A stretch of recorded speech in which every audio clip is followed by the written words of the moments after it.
Sinowa. Then, Sam at Dape. Ayan.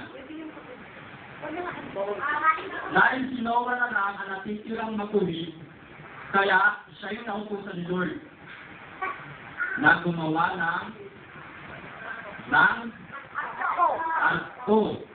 Gano'n kaya kalaki yung pinagawa ni Lord? Sa tingin nyo? Gano'n kaya kalaki? Malaki.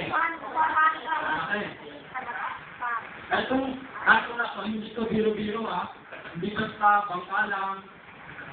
Hindi lang, basta hindi to biro-biro kaya talagang mahirap itong gawin.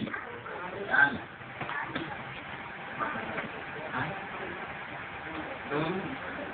Okay.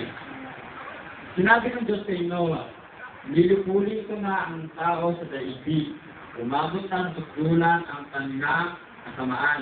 Yan Kaya pumutol ka ng kahoy ng sipre at gumawa ka ng isang daon na may mga himig.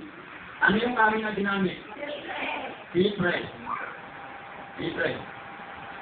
At gumawa ka ng isang daon na may mga himig. Pahiran mo ng alkitran ang loob at labas.